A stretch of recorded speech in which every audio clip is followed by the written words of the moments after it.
लोकतंत्र का बदलता स्वरूप। आधुनिक लोकतंत्र का बदलता स्वरूप अर्थात सीधे रूप से कहें स्वरूप का वर्णन करें। वर्णन करें, राइट। आधुनिक लोकतंत्र के जो बदलता स्वरूप है उसका वर्णन करें। लोकतंत्र, लोकतंत्र क्या है? लोकतंत्र, लोकतंत्र अमेरिका के राष्ट्रपति अब्राहम लिंकन के द्वारा, अब्राहम लिंकन के द्वारा परिभाषित किया गया था। जनता के द्वारा, जनता का चुना हुआ प्रतिनिधित्व जनता के लिए शासन करे, वह क्या है? लोकतंत्र है। यानी जनता का, जनता के द्वारा चुना गया प्रतिनिधि। अब यहां प्रतिनिधि प्रतिनिधित्व करता है, रिप्रेजेंट करता है। वैसे डेमोक्रेसी जो है दो तरह से इसको दो तरह में, दो भागों में बांट सकते हैं। डेमोक्रेसी को दो भागों में बांट सकते हैं। पहला डायरेक्ट डेमोक्रेसी और दूसरा indirect democracy. Indirect democracy, direct democracy में जो छोटे देश होते हैं, छोटे कंट्री होते हैं, वहां डायरेक्ट डेमोक्रेसी, जो लोकतंत्र का चुनाव है या जो भी वहां कानून बनाया जाता है डायरेक्ट रूप से बनाया जाता है। इनडायरेक्ट डेमोक्रेसी होता है जहां रिप्रेजेंटेटिव का जो है चुना जाता है, रिप्रेजेंटेटिव सदन के लिए। अब सदन के लिए प्रतिनिधि संसद जिसको कहते हैं, भारत में संसद है, संसद का दो सदन है, एक है राज्यसभा उच्च सदन और दूसरा लोकसभा। राज्यसभा और लोकसभा। लोकसभा, राज्यसभा में अधिकतम सीटों की संख्या 250, इसमें 552, इसमें 543 पर चुनाव कराया जाता है। वर्तमान में सीटों की संख्या जो है 545 है, राइट। अब इसका जो चुनाव हुआ, भारत एक बड़ा सा देश है, बहुत बड़ा, जिसमें जो है विश्व में सर्वाधिक जनसंख्या लगभग 150 करोड़ जनसंख्या है।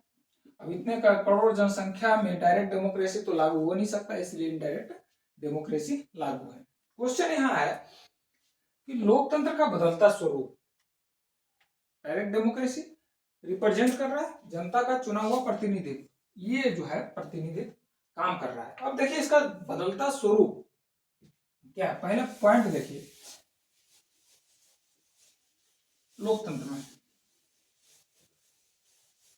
भारत में कौन सा डेमोक्रेसी है? Direct, indirect democracy, direct democracy, indirect democracy जिसको कहते हैं अप्रत्यक्ष, अप्रत्यक्ष लोकतंत्र, अप्रत्यक्ष लोकतंत्र, राइट।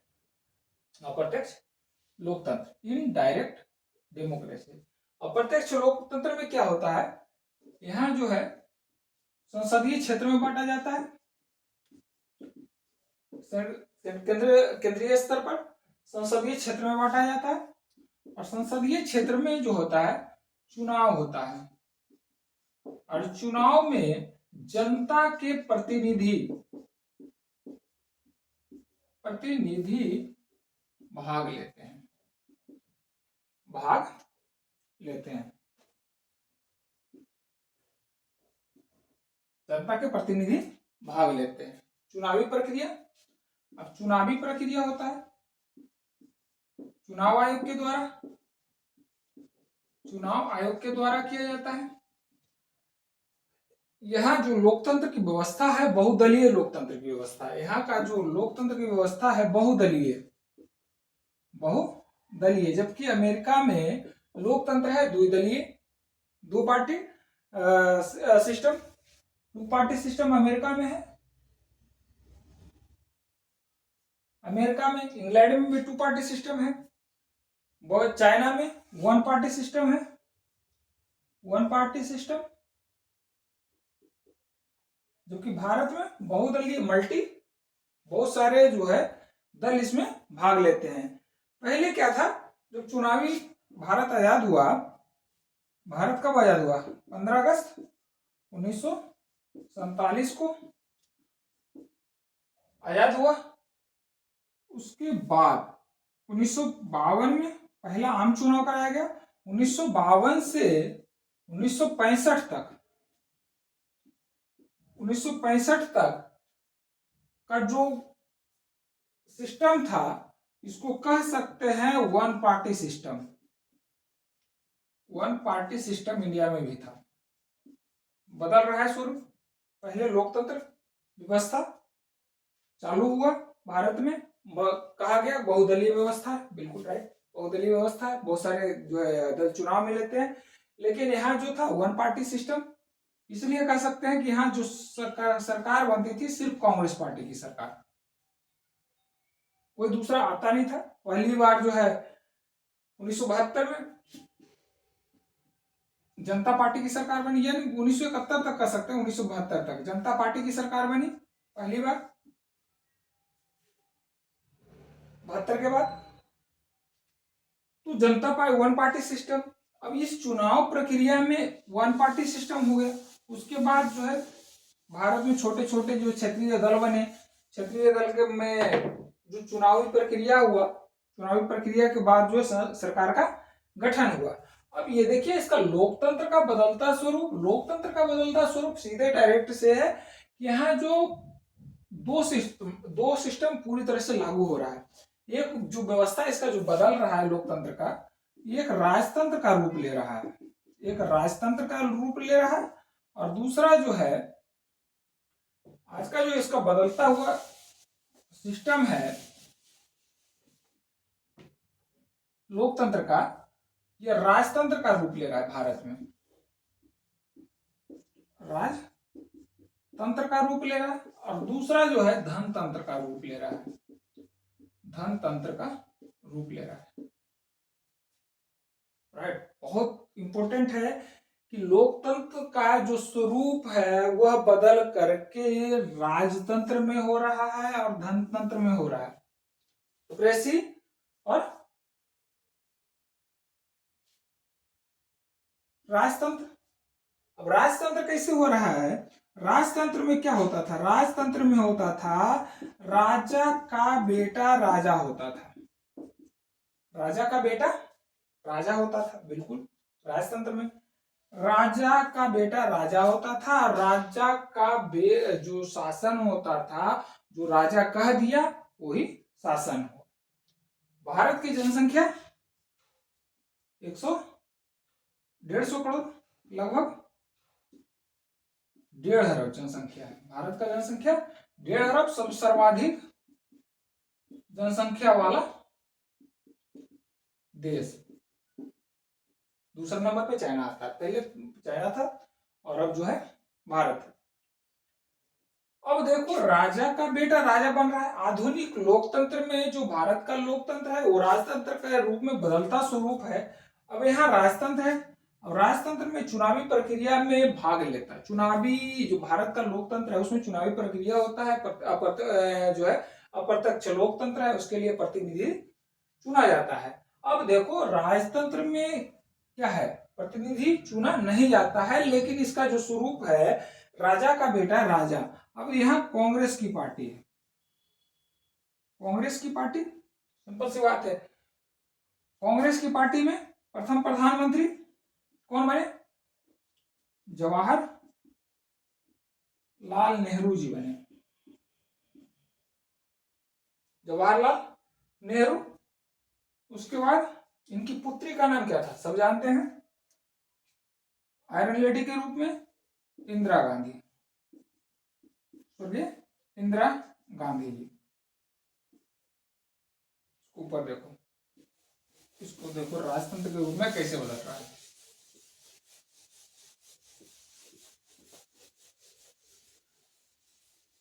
इस चीज को हर आदमी को जानना जरूरी है। अब ये देखो राजतंत्र केंद्र के रूप में देख ले, राजतंत्र भारत के प्रथम प्रधानमंत्री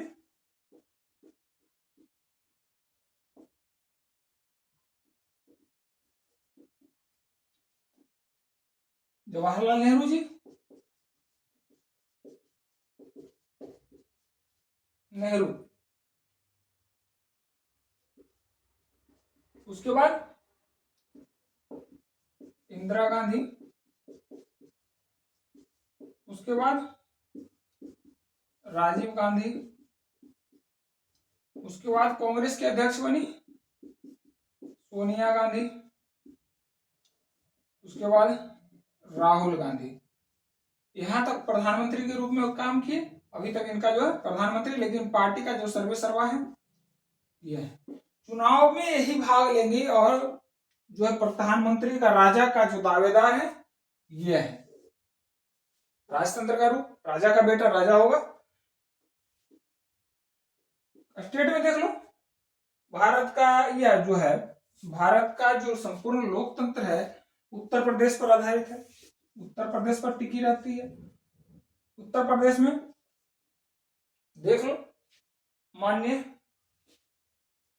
यहाँ दो पार्टी है, एक बीजेपी की एनडीए वाली गठबंधन और एक सपा। सपा में देख लो, एसपी में सपा वाले में क्या है, समाजवादी पार्टी, मुलायम सिंह यादव।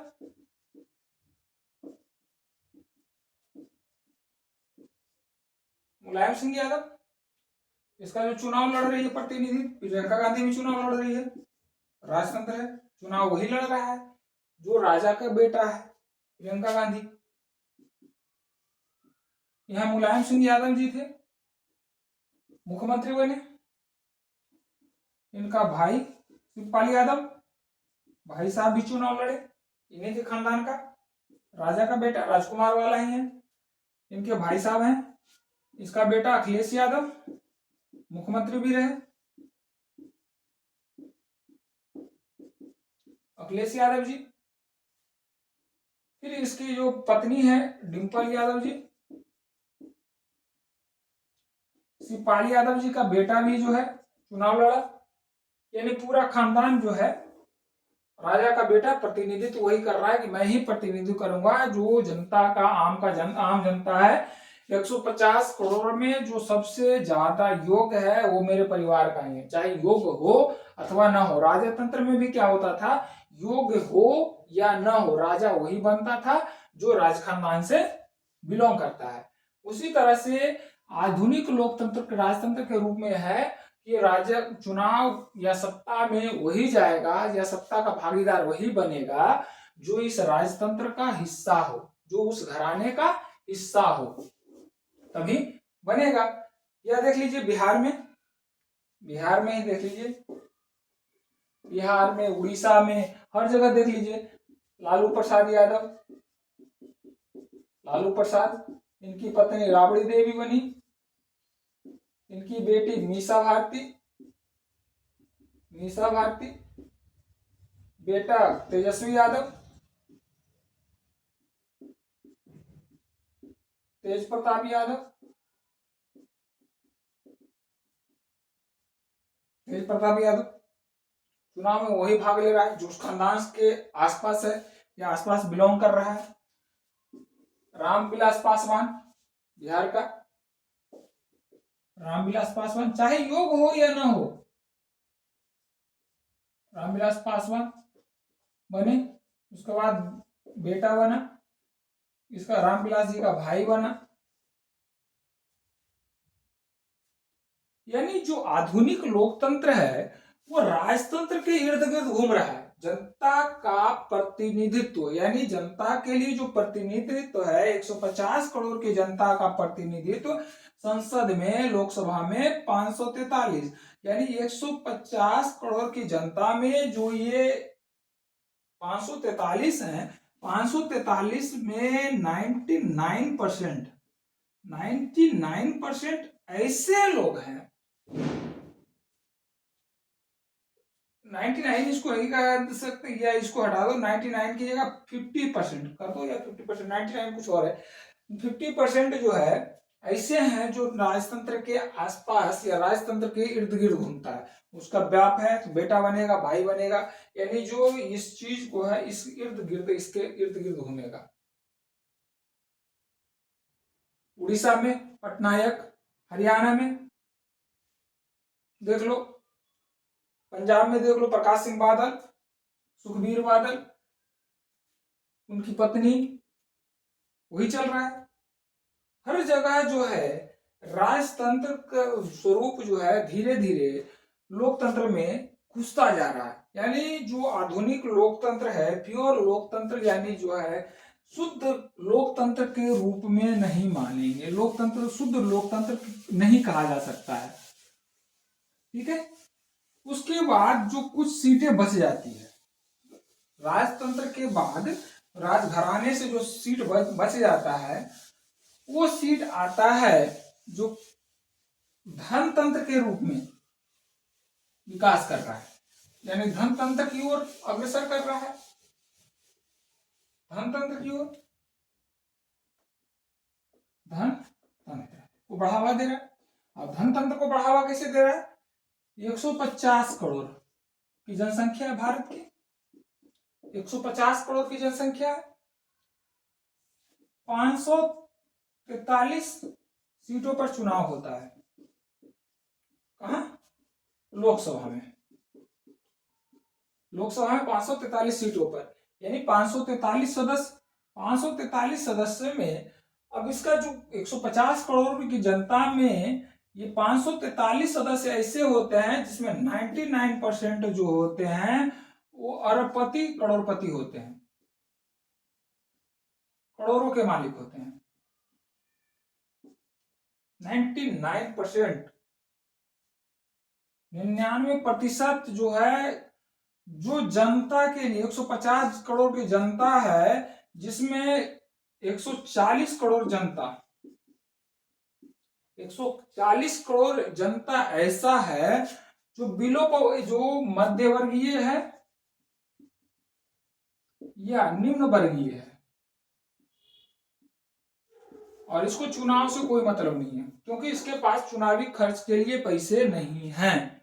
और इस चुनावी खर्च के लिए पैसे नहीं, अगर ये चुनाव लड़ना भी चाहता है तो ये जो 99% का जो है, ये जो 10 करोड़ की जनसंख्या है, ये 10 करोड़ की जनसंख्या इसको चुनाव लड़ने नहीं देगा।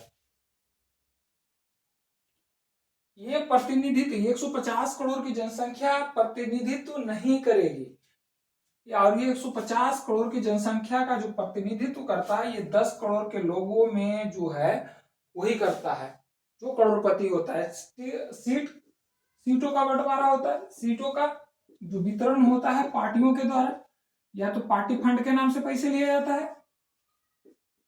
पार्टी फंड के, या टिकट बिकता है। टिकट उसी को दिया जाता है जिसका बैकग्राउंड जो है करोड़पति का हो। आम पब्लिक को, चाहे वह करोड़पति बैकग्राउंड करोड़पति है, चाहे इसके लिए लिटरेचर ये अनपढ़ ही क्यों ना हो, कम पढ़ा लिखा ही क्यों ना हो, इसका जो बैकग्राउंड है दागी क्यों ना हो, ठीक है, सीट उसी को दिया जाएगा। सीट उसको कभी नहीं दिया जाएगा जो अच्छा व्यक्ति और मध्यम वर्गीय हो, उसको कभी नहीं दिया जाएगा। तो ये जो लोकतंत्र है धनतंत्र की ओर बहुत तेजी से अग्रसर हो रहा है, और जितना धनतंत्र की ओर अग्रसर हो रहा है उतना ही राजतंत्र की ओर अग्रसर हो रहा है। अब 150 करोड़ का जनता, जिसने क्या बोलते 140 करोड़ की जनता है, और ये 10 करोड़ की जो जनसंख्या है, इसने कभी गरीबी नहीं देखी, गरीबी नहीं देखी, और ये जो है जिसने कभी अमीरी नहीं देखी। तो क्या इस 10 करोड़ की जनसंख्या जो कभी गरीबी नहीं देखी, उससे उम्मीद 140 करोड़ की जनता कर सकता है? नहीं कर सकता। और ये जो 10 करोड़ में 543 जो चुन के जाते हैं, ये पूरे 150 करोड़ के को रिप्रेजेंट करता है, और इसके भाग्य का फैसला कौन करता है? ये 543 भाग्य का फैसला ये विधायिका का सदस्य हो जाता है, और विधायिका के सदस्य ही कानून बनाता है, और जो इसके फेवर में होता है वही लागू होता है। तो इसका जो तो है कि आधुनिक लोकतंत्र का जो बदलता स्वरूप है, किस प्रकार